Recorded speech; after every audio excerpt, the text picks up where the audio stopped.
Inside the Birds is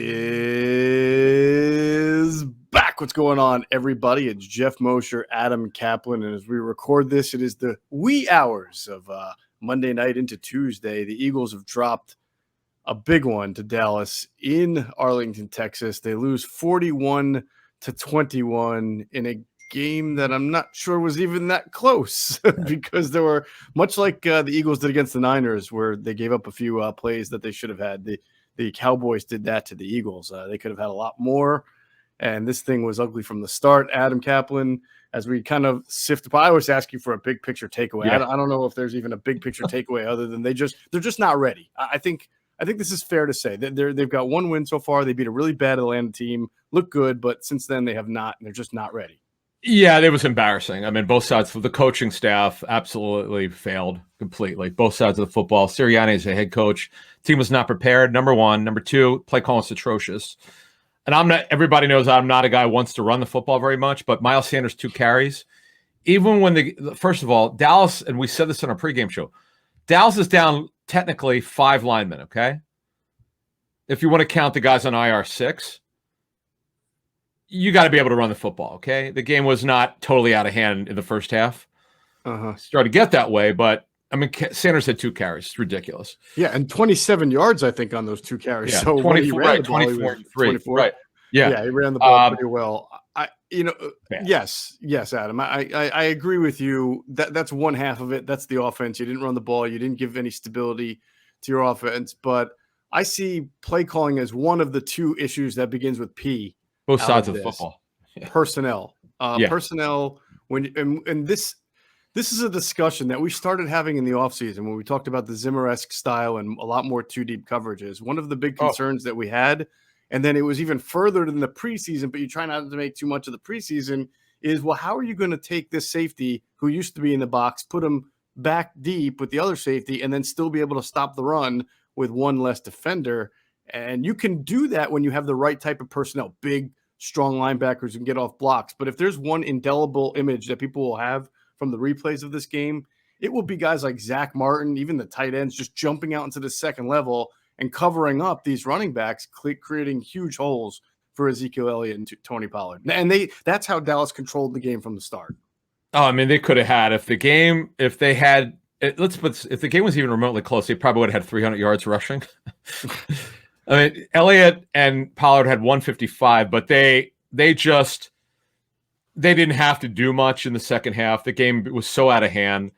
The Eagles are so inept on both sides of the football. Gannon their zone was so soft. I was talking to a friend of mine who's a pro personnel with another team. It's probably one of my best personnel sources. I said, hey, I know you don't watch Philly much. You watch the game. He goes, oh, I'm watching the game. He goes, I got to get up early and do my advance. I guess the way these advance reports are done, typically you start on your next teams like 6 weeks in advance. He goes, I don't have Philly this year, but he goes, believe me, I watch. He goes, they were so soft. They were like Charmin. I was like, what do you mean? He's like, they're so far back. They have no run support. The safety, he goes, if this Gannon's trying to play Minnesota's defense, he goes, was he talking about University of Minnesota or the Vikings defense? Oh, jeez. I thought that was a great line. I was like, oh, yeah, I said I got to use that. It was I don't know why University of Minnesota defense has to be insulted like that. Right. Oh, it was, I mean, Gannon went from being the wonder boy to lost. It was just, but you kind of touched on it. And we're going to have more on this on our show that drops Wednesday morning because I'm working on something on personnel. I don't know if they have the personnel to fit his defense. I'm not excusing this guy. It was an abomination. He should be embarrassed with what they put out there on defense. But I just don't know if he's got Anthony Harris, who had 1 million tackles in the game, 14 combined. But I just don't know. 10 yards behind the line of scrimmage. He did. Right, exactly. I mean, it's just they don't have add-in defenders who are good enough against the run, which he's trying with Jannard Avery. Hargrave is a flash player. He's a good player. He had 2 sacks. There's no question he's a stud. Oh yeah. But and again, Josh Sweat not starting. I don't even. Here's what I think, and we'll look into this. It's just an opinion. I don't think it has anything to do with. I don't think he's hurt. No, because he was drafted for the wide 9. I don't know that he fits Gannon's scheme. They're not running it. Not only running the opposite of the wide 9. Their ends are playing in farther. They're in closer. Their responsibilities are way different than they used to be. I just don't know if they've got the right players. I mean, I know it's early here and we don't want to go crazy, but this was so bad. And I understand Dallas is very talented offensively, but this to me, this is crazy to say, but this had a preseason game feel where they're like, you know how we were saying like they were not game planning? Well, you couldn't tell what the game plan was. They were so inept defensively. I mean, I don't want to say they didn't try to compete, but they just were terrible. No, I mean that's my point, and nothing you're saying is wrong. Am I the bad guy, or am I? I'm not trying to. We're only 3 weeks into the season, so nobody can say I told you so about anything yet. I mean, Chip Kelly had that big win in his first debut, then he lost a bunch of games, and then he won the division. So we'll have to see. But I think I look at this game and I felt like even though I picked the Eagles to win, which never should have changed it. Deep in my heart, I was going to pick them, but that would have been the third straight week I picked them to lose, and I know coming up they're going to probably lose some of these games, and I just thought maybe they would go down and Dallas would fall. Dallas would kind of pull a Dallas, and for a little while there, it looked like Dallas was trying to give the game away. Well, we'll have to talk about the Mike McCarthy calls there in the first half, terrible, not calling timeouts, but But my point is really this, is that, I mean, I'm not so bent out of shape because I just don't think the Eagles are ready yet. I think that's pretty clear. What do you mean? What do you mean by that? I went into the season thinking the Eagles were going to struggle in the first 6 or 7 games. I thought that they were going to lose most of their first 5 or 6 games. Maybe Atlanta was the toss-up game, and Carolina, although they look good now. But I thought games like this were going to be difficult for them. Yes, did I think they would be a little more competitive? Sure, but sometimes you see that where a game just spirals out of control.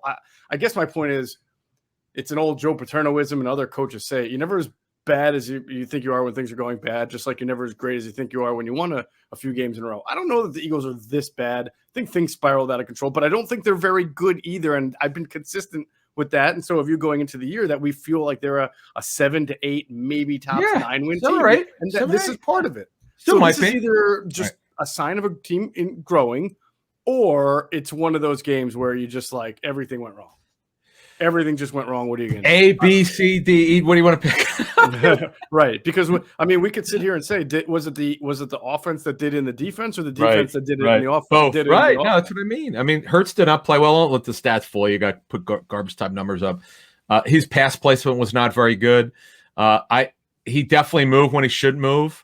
Yeah. Some of them where he's pressured, no question. He does not need to roll out without pressure sometimes. He'd stand in there and deliver the football. There had to be guys open. Yeah. We'll learn more about it, but he didn't play particularly well, no question. Sirianni didn't help him. The play calling was atrocious.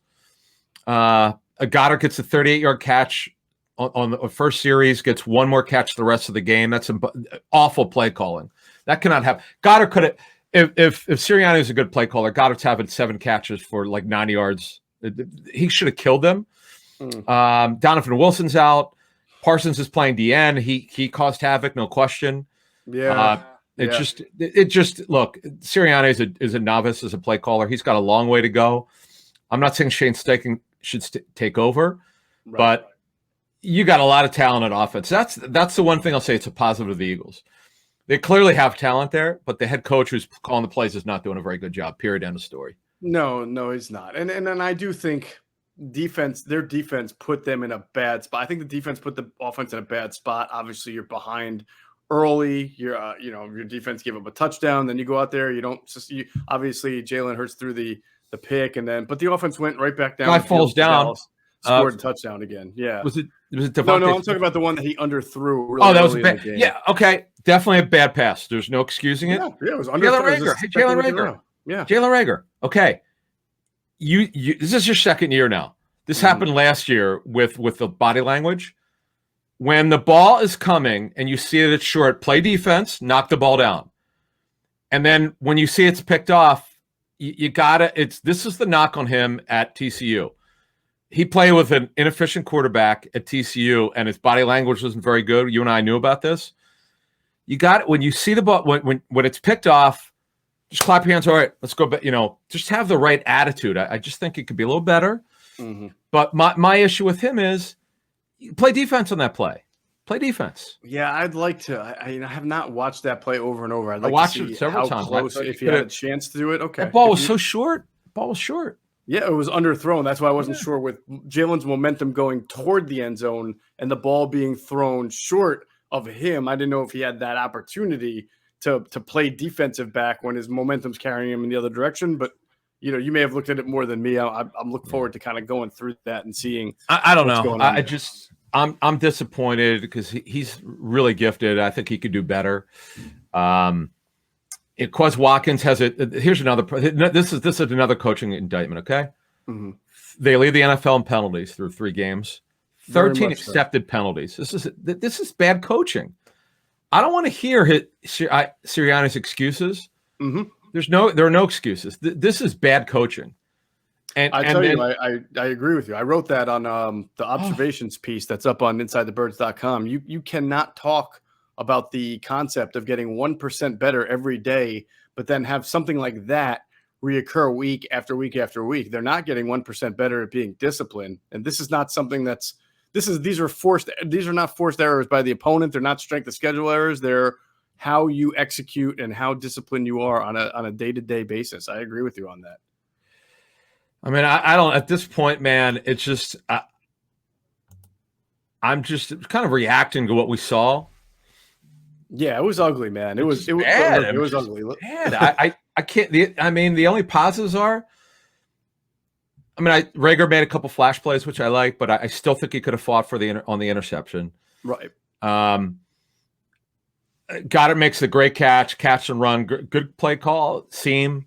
It's exactly what we were expecting coming in this game. Then he has 2 catches. Like these kind of things, this is not good coaching. Goddard could have absolutely murdered these guys. He's just too good and he's too big and athletic. Yep. You got to get this guy the football. Gainwell's a non-factor until late in the fourth quarter into garbage time. Greg Ward, I know Greg Ward doesn't really play. He doesn't really play on offense anymore. He scored that was a great throw by Hurts. I'll give him credit. That was an incredible throw for the touchdown. But there's just not a lot of positive. I'm looking, other than Hargrave, who flashed, clearly did. What other positives did you find in this game? A few. I want to get to them with you. We'll break it up from offense and defense. But there's one negative trend that I brought up to you and Jason Avant during the pregame show that I really want to harp on that illustrates your point that I'm going to bring up in a second. Of course, I want to tell everybody about our friends at Deal Dash. Listen, the Eagles aren't winning right now, but Adam and I, we love winning. It's like our Super Bowl every time we're on Deal Dash because we can't get enough of the winning. We may have retired a long time ago, but when we use Deal Dash, we feel like champions because Deal Dash is the online shopping platform that's actually fun. Deal Dash is actually the longest running penny auction website and app around. And if you think that's too good to be true, well, let me tell you, I've seen a car go for $900 and a brand new TV for less than $2. So don't be a loser. Stop paying full retail price for things you want and get on Deal Dash. Go to DealDash.com or download the Deal Dash app. And when you register, use the promo code ITB for a special offer for some bonus free bids. All right, a very troubling trend that I talked about during the pregame show, and we had a little bit of a discussion on it because we all were in agreement that it was surprising. But this stat that just came out back to what I had thought, and this is from Seth Walder from ESPN, who does their analytics. Eagles, 0 plays with motion at the snap per ESPN stats and info. Now, we talked about that. Remember how I said I thought we were getting a young, innovative coach who, yes, he has the roots in the West Coast offense, but was going to come in here and be new wave and kind of add some of those motion and pre-snap movement trinkets to the offense that we thought Doug was going to have last year with all those coaches he brought in, but never really seemed to do. The Eagles kind of hovered around league average after the first 2 weeks, but man, 0 against Dallas. I mean, were they not watching Dallas's defensive tape? They've gotten a little better. You need to give them a little eye candy. I don't know, man. You're right. We talked, and what I had said, I remember talking to someone on the Eagles coaching staff last year, said that the big issue that they had last year was there were so many guys in and out that Doug just did not want to tax them mentally because they didn't think they could handle it. All the offensive linemen are coming, all the new receivers are coming in. And I get that. I mean, I certainly understand that. But I mean, they're in a new regime here, man. You can't these are mostly the guys you're going to go forward with, and you can't. And they didn't run one pre-snap motion on offense. I don't want to hear it. I don't want to hear any excuses. What that says to me is that your coach thinks his offensive personnel is so good that he can just line it up against the defense and execute and score a lot of points. And that's mind-boggling to me, right? I mean, there are coaches in the league who do it just even with a good offense. But I mean, for Nick Sirianni to not have come in from day one, because you're right, it's hard to do if you've got a lot of backups in there. But if you establish that in your program from day one, like Kyle Shanahan does, like Sean Payton does, right? If you have that so that your backups and during OTAs where everybody on the team is used to it, they understand that this is going to be a part of your offense, and you don't have to worry when you're subbing backups in for starters. They're all accustomed to the playbook. Zero pre-snap motion. Ready for this? So the big thing the Eagles did last year, the reason why they brought Rich Scangarello in, because they wanted to run some of San Francisco's offense. Right. They didn't do any of it. They didn't do any of it last year. Not some of it I understand because of the injuries, but goodness gracious, this is an abomination. Like this. I'm sorry. I'm as a play caller. Clearly, and Sirianni did not have the team prepared. That's on him. There's no one else to blame other than him and his coaches. To not run any pre-snap motion, that can't happen. What are you doing? Mind-boggling. In 2021, especially. That is I don't want to hear the excuses, man. Help your players. Here's the thing. The only thing I'll defend from the front office in this thing, they've got a lot of talent on offense, more than Peterson had to work with last year. They got a lot more speed. Goddard's very gifted. I just don't understand what this offense is. There's no rhythm. There's no match between. There is no run game. They have the ability to run because Sanders is very gifted, but they don't give it to him. I don't know, man. Sirianni's taken a step back since week one. I don't know what the hell this offense is. I really want to get to our tape. I'm excited about our tape review podcast that'll come out tomorrow morning. Because while I want to agree with you on that, and I do put a lot on the head coach from a discipline and accountability and having your team prepared standpoint, it's hard for me to know if the play calling or the quarterback is more problem. I mean, look, it could be both. I hate the whole sports radio. Who do you blame more? This guy or this guy? And it creates an argument as if both guys can't be, equally culpable. That might be the case, but I really want to see the overhead if we can, if the all-22 ever comes out. I really want to hear from our sources to say, no, this play call was bad, or Jalen Hurts on this specific play just left the pocket too early, because that'll really give us the answer. Well, there was some of that. One of my guys did tell me that one of my best guys said he thought Hurts moved way too much. Yeah, I thought so too. He did acknowledge, though, that the line was very leaky, and it shouldn't have been against that Dallas front. I can't wait to talk to people who grade the tape for us. I'm with you. It's just, wow. I mean, think about it. Think about if the game was close, they might have gone up 60, because Dallas said that when you roll over a team like that, you lose your when you're up so big, you just don't feel like the need to crush them anymore. This happens a lot in the NFL. You take the foot off the pedal, It's just I understand that, but it was just unbelievable what Dallas was able to do. I mean, the defensive coordinator Gannon obviously deserves a lot of scoring. He had a bad game, but I do, as I said at the top here, I just don't know if he's got the players. That's if someone hit me up with that tonight, one of my guys said after the game when I called him, I said, hey, I don't know what you saw, and he's just like, he goes, man, you don't understand this defense. I'm going to explain it to you. Mm. He goes, you got to understand, like, you need a certain size. You need certain size. The front office has to be good match with the coaching staff in terms of what they need. Right. This might be a dig out. This might take 2 or 3 years to get the right personnel. Who knows? Whew, man, I don't know if Eagles fans have the patience for 2 or 3 years. But what I'm saying is, you cannot, if you look at this defense, right? Mm-hmm. We know linebacker clearly isn't it. Okay. You need longer players. Anthony, you're not going to find a lot of Anthony Barrs. Right. But you need certain type of players who could fit this scheme. And we're going to dig into this. I was not aware of this until this guy put me on. He looked at this team and he goes, I don't follow Philly very much because he doesn't have Philly as one of his teams that he's doing advance on. He goes, but he knows the Minnesota defense and he has the same information I do. He goes, they're supposed to be running a lot of what Minnesota does. And you need certain type of players to run that, certain size, at length, and so forth. So I don't know, man. This doesn't look good. I know it's, as you said, it's only 3 games. They're still in it. They got 14 games left.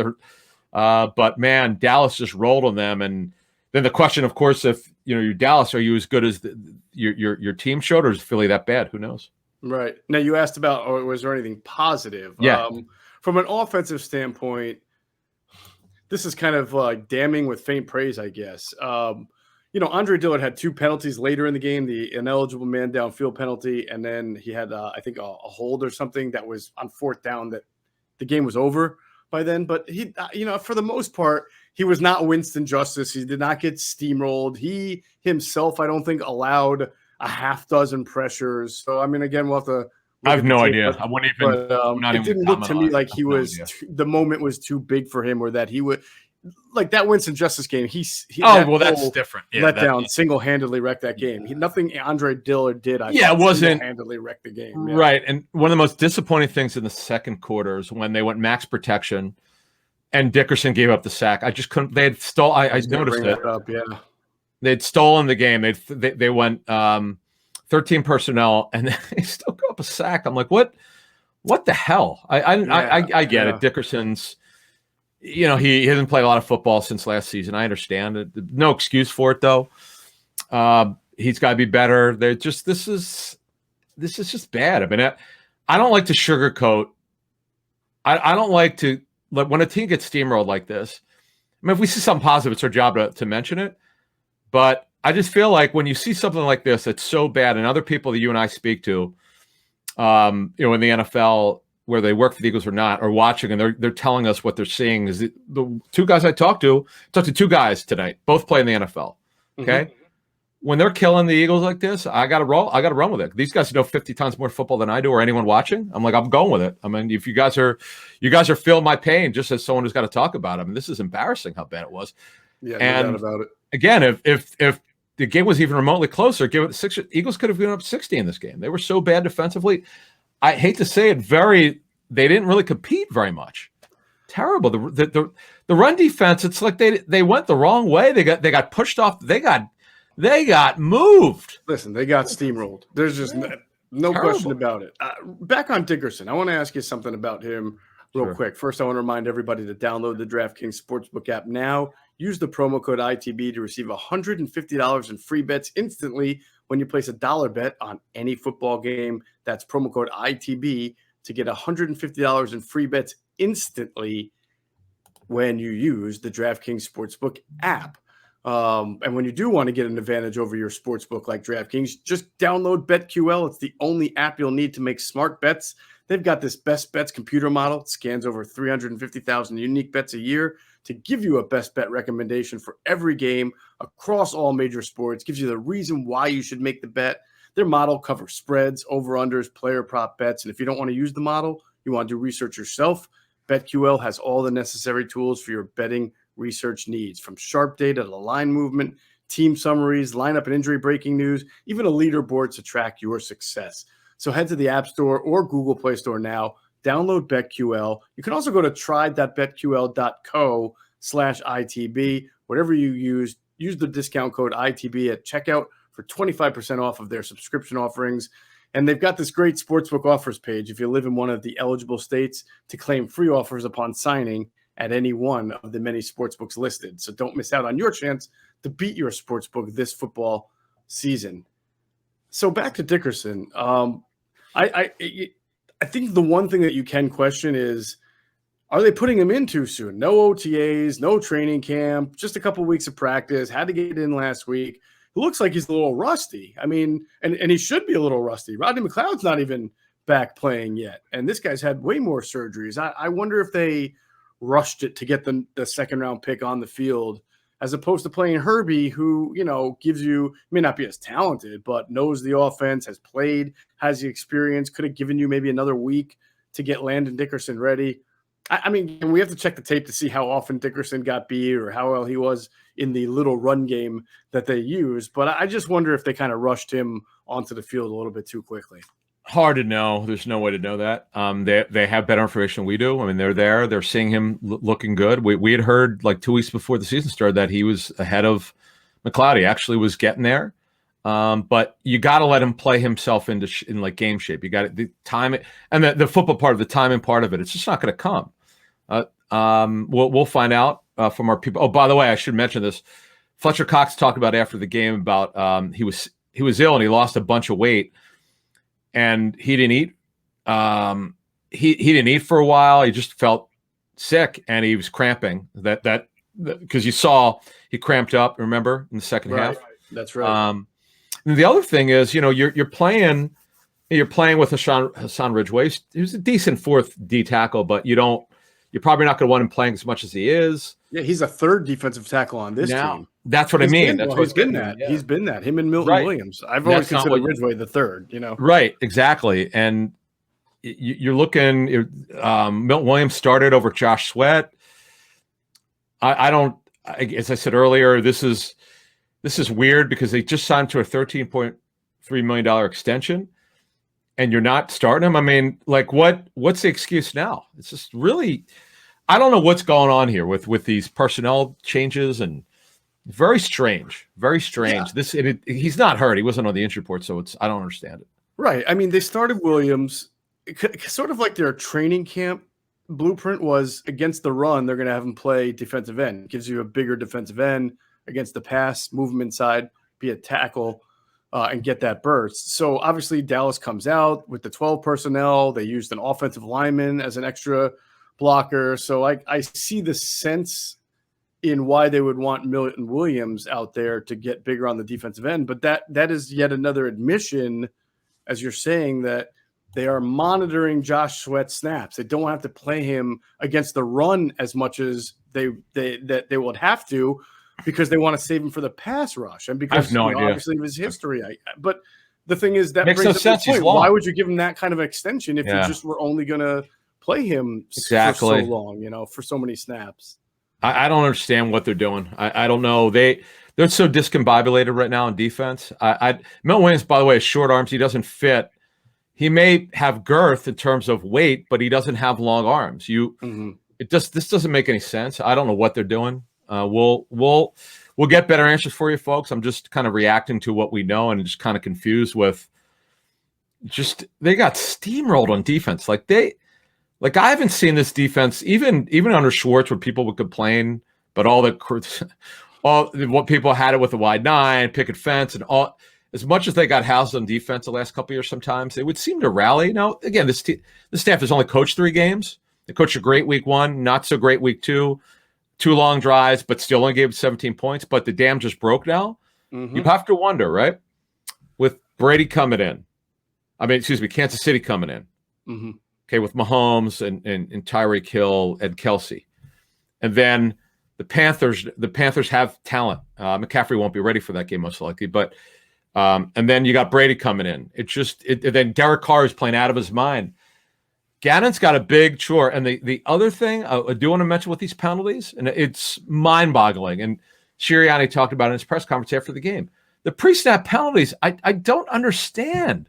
Hold your damn water. What is the problem with the offsides and movement before the snap? Like, who is coaching these guys? Ridiculous. I think Dak was doing his little Aaron Rodgers thing there. You notice that he drew a couple of offsides. He even I think drew a false start on his own team, but he was doing the cadence switch, which I think he's been working on.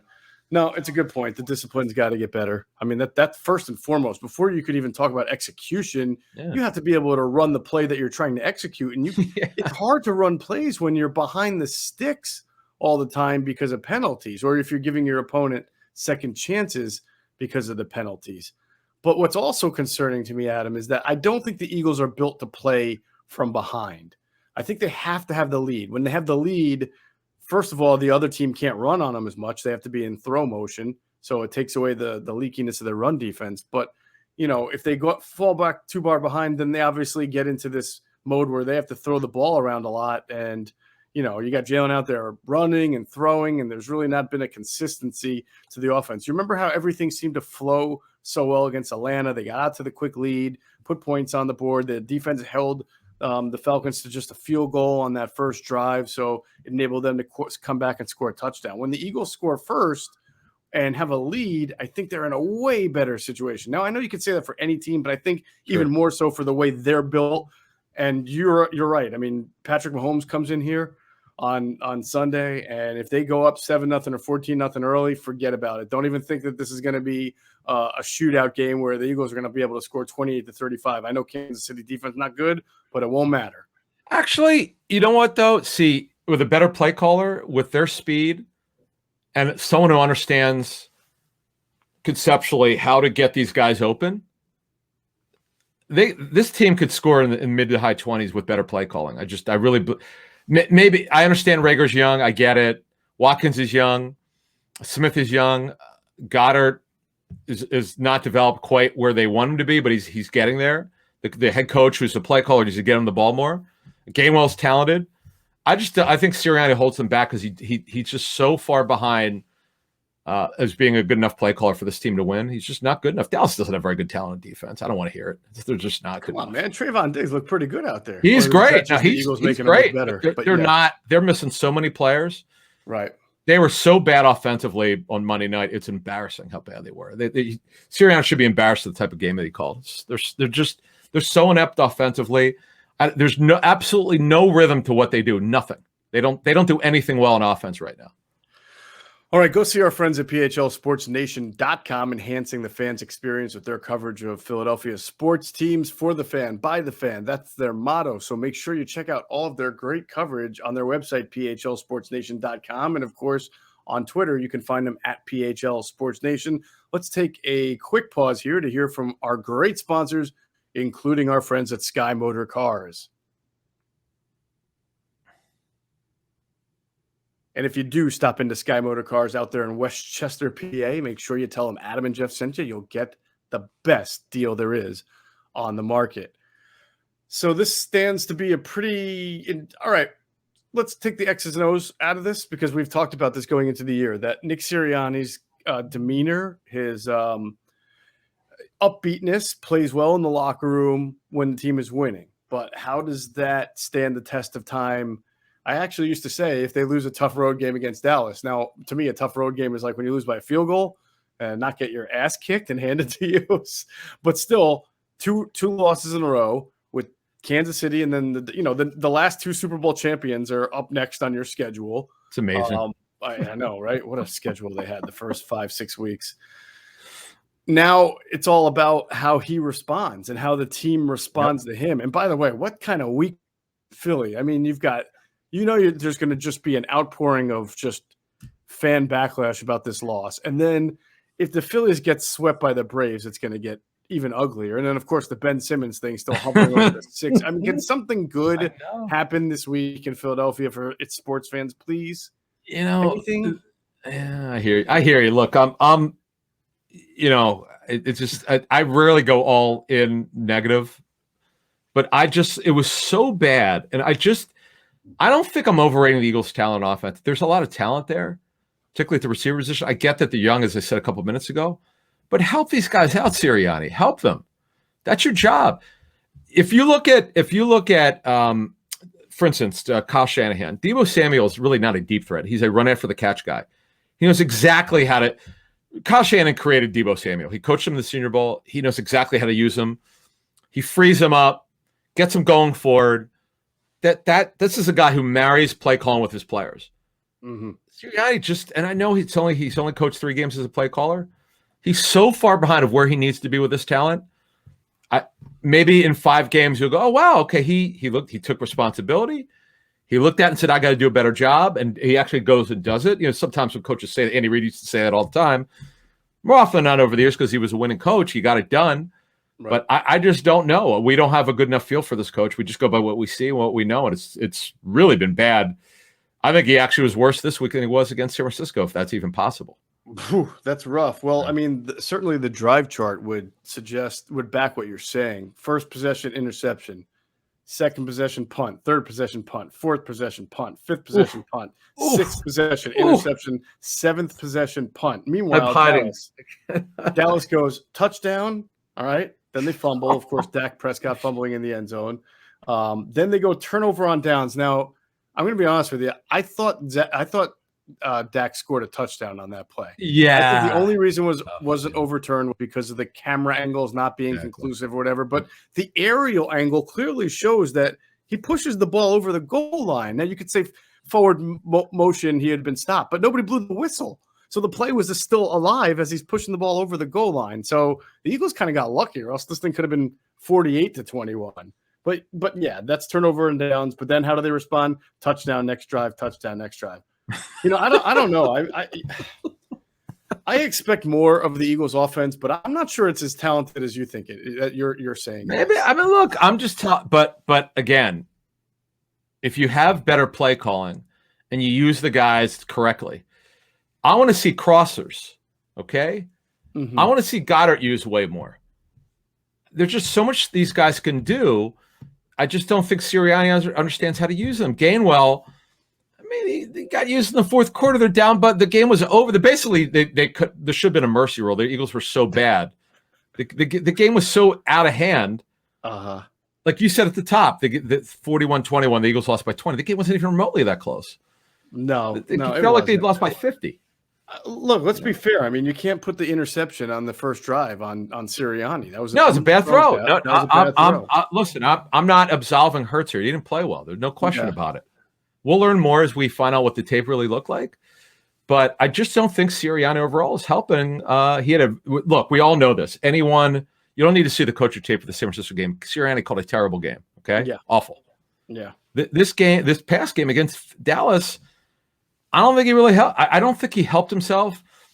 I want to know how this team's prepared. Remember now, 13 accepted penalties. They had more penalties than that. Most penalties in the National Football League through 3 games. I don't know. I mean, I know I'm going on in with the negativity here. I don't know what's positive. I'm trying, as I asked you, give me something positive to say. I'll be happy to talk about it. Hargrave is a stud. He gives everything. Fletcher Cox gave it his all. He obviously wasn't fielded well. But, I mean, man, and BG being out, okay. Mm-hmm. It certainly is a factor, no doubt. Yeah. No doubt. We should have talked. That's my fault for not talking about through those doors. No, I mean, he's not walking through the doors, so they have to figure out a way to win without Brandon Graham. This is bad, man. And folks, if I'm being too negative, let me know. But I just I felt your pain on Twitter. I saw it. I don't get involved with Twitter anymore, really, with conversations. Mm-hmm. But it was if you think I'm being brutal, oh my goodness gracious, doing social and on our Facebook board, people are pissed. I imagine that they are. It was not pretty. I'm good. Look, we're going to look, we have to, we all need to, we need to give Sirianni staff a chance to dig out of this. Mm-hmm. But, and again, it's super early. They're a game behind first place. The season's young, but you hate to see a team to be embarrassed by this when they're more talented than they've shown. Right. I just think the coaching staff needs to help them. And Gannon, he's going to have to take a look at himself. I don't know what that game plan was. Why don't you put Chris Maragos back at safety and line him up 30 yards downfield? Oh man, I'm love sarcastic Cap. I'm having fun. Gannon's a pretty talented guy, but they were so bad. Yeah, they just did not have a good game. And 4 years we've even as bad as Doug Peterson did last year. Well, we criticized him, but this I can't remember a time when they just didn't show up like this. This was bad. Yeah, this was pretty ugly. It doesn't get too much worse than this, especially because it's Dallas. By the way, I keep screwing up the schedule. It's not Kansas City, then Tampa Bay. It's Kansas City, Carolina, then Tampa Bay. Yeah. That's, by the way, 3-0 Carolina. And I forget, could they be 4-0 going into that game? Because I don't think they play the Cowboys, of course, next week. Yeah, right? they're actually at Dallas. Yeah, that'll be tough. I mean, that will be tough. Remember, J.C. Horn out could be this season. Right. They just traded for C.J. Henderson, but he's not played very well for Jacksonville. He's talented, but they got to get him up. He needs to learn the defense. Yep. So we'll see. But I'm good. I'm going to be really interested to see. Okay, you made a great point. We had talked about this staff, particularly Sirianni. You're not going to know until this head coach how good he is until he deals with adversity. That's how until you get there. That was my phrase that I used. Mm-hmm. I'm glad you brought that up. We're going to learn a lot about this guy on a short week. I understand they're at home. We know talk radio is going to be brutal. I just bludgeoned him. I mean, I just reacted to what I saw. This is not good. We're not cheerleaders. You're not going to get it on our show. You folks your patronage. You know, we don't sugarcoat anything, man. This is I've heard you, Geoff, way stronger than me over the years. This is the strongest criticism I've given any of their coaches in 4 years. I just cannot believe how bad they were. Yeah, I'm not apologizing. A lot of expectations. You heard some really good things about what you would expect out of Sirianni's offense and, of course, Gannon's defense. Part of me, maybe I was wrong about this thing. I expected more out of this guy. Yeah, and that's why I brought up the other P. Part of me wonders just how much Jonathan. I've said this many times. It's just it takes a while for it to how many times whether the personnel that Jonathan has is good for the defense that he's running. I mean, the Eagles have ignored linebacker for quite a while. When you play too deep coverage, you need good linebackers to get off blocks and stop the run. And you're right. And of course the interior defensive line, they're all a bunch of pass rushers from the wide nine, but how good are they at read and react and two gapping when at times it's just, that's a totally different style of defense. Now I think the defensive line is good enough to eventually acclimate and adjust as long as it doesn't lose anybody else to injuries, but I'm still not sure the back end is exactly what Jonathan Gannon needs, but we'll see. Good coaches adjust to the personnel that they have. Yeah. We'll take a look at that. I just keep looking at the schedule, man. Kansas City, Carolina, Tampa, then Vegas at Vegas. The Lions the Lions beat the Eagles last time they played each other at the Link, if I'm not mistaken. So, and this one's in Detroit. But then the Chargers, Broncos, Saints. I mean, you're not getting not until the Giants on the 28th, and who knows whether the Giants will have figured it out a little bit by then. November 28th. Is your next division game, and it to me, you're not out of this string of kind of one game after another that is difficult until you get to that Giants-Jets schedule before the bye week. And who knows? By then, one of those two teams might have gotten its act together. I doubt it, but you never know. See, I'm trying to think. Why did I give him a win range of 7 to 8 wins? I gave him that because I thought, though, that this, you have new schemes in offense and defense. Mm-hmm. I like this coaching staff. They had a bad game. There's no sugarcoating it. You can't get smoked and embarrassed like that by coaching well. Mm-hmm. But I'm really looking forward to seeing not only how they play against a team that's better than them in Kansas City, just to see how they react. Obviously, Mahomes is coming in here. It's going to be very difficult. Mm-hmm. But as you just outlined their schedule over the series of weeks. How do they respond as a coach staff? They now have to learn how to respond as a coaching staff to get your guys ready to play. They have to coach better. They're going to learn a lot about themselves. This is not easy to do. Right. It's just not. A lot of these guys are not used to not having success. It's going to be hard for them. I would not like to be on that coaching staff right now. It's humiliating that flight back, getting embarrassed like that. It's going to be tough for the players and coaches. But you know what? You got a short week, and that's probably a good thing for them. All right, let me wrap this up this way. You tell me if you think I have the pulse correctly over the next week, right? Tuesday, the day most people listen to this podcast, it's going to be a very bad day. It's going to be a lot of emotions. It's going to be an outpouring. It's the whole 24-hour thing, right? Yeah. Wednesday's not going to be that much better. There's still going to be a little bit of a micro dissection on what's exactly going wrong here over the last 2 weeks. Thursday is going to be a day where, all right, you know what? Everybody takes an L pretty badly once in a while. The Chiefs aren't as good as they used to be. Their defense stinks. Maybe here's a chance to get back your offense back. Friday is going to be like, I feel a whole lot better about this thing. I think they can beat Kansas City, right? The Chiefs are going to come in here feeling their oats, and the Eagles are going to take it to them. Do I have it about right about how it goes in this city from one extreme to another within the matter of 3 or 4 days? Right, but yes, you're right. No, you're right. But the one thing I would add is this loss was so bad. Mm-hmm. You would have to change your opinion of what this team might be. Maybe, again, I think if you're a fan, you saw week one. I saw all the positivity out there against Atlanta. They smoked Atlanta, so you felt pretty good. Second week, the game was tight, winnable, but team lost. Okay. But when you get blown out like this, you have to ask your question. You have to ask yourself this question: what do we know this team at all? I would say no. I don't think we know what this team is. No, it's we got a lot to find out. They got a lot of work to do. We got work to do. It's going to be a very interesting week here in Philadelphia to see how it all pans out. That's going to do it for this episode. Do we have any injuries that we need to go over other than Sam Alu? We did mention that, right? That looked bad. Yeah, it looked bad with his foot. Oh yeah, Kevon Wallace with his shoulder. It looked bad. It was early. Remember, he went for the tackle. Right. And the Eagles need to get the kid who they keep protecting on the practice squad. Elijah Riley? Yeah, they need to get him up. They need to get him. He should be playing on game day because but he's not a box safety though. I mean, but just play, a safety because Rodney's not ready. Rodney hasn't been ready, right? So basically, they dressed Harris, who also got hurt, and Epps. Yeah, they need some help there. And Kashiri, kid's really he can play safety because he did with the Colts, but he's really a special teams player. So they might as well get Elijah Riley on the field and figure out how they could change these roles. But hey, better days ahead. I do believe this coaching staff, but they got to take a look at themselves. This is embarrassing, and the penalties are just and my fault for not.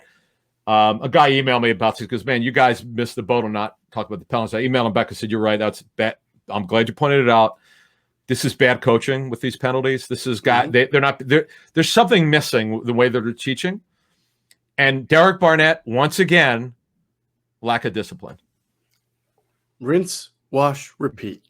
Just like ITB will be out Wednesday morning, 6 a.m. with the tape review. And that one might not be pretty, but it's necessary work that we have to do for you. I look forward to it. I do too. All right, that'll do it for this episode of Inside the Birds, the leading podcast in Eagles intel. A big thanks to our producer, Hunter Brody. Check out his work on YouTube. His channel is called Sports Talk with Broads. His Twitter account @Broads81. And his website is called broadsmedia.com. And as always, we thank you for flying with us inside the birds.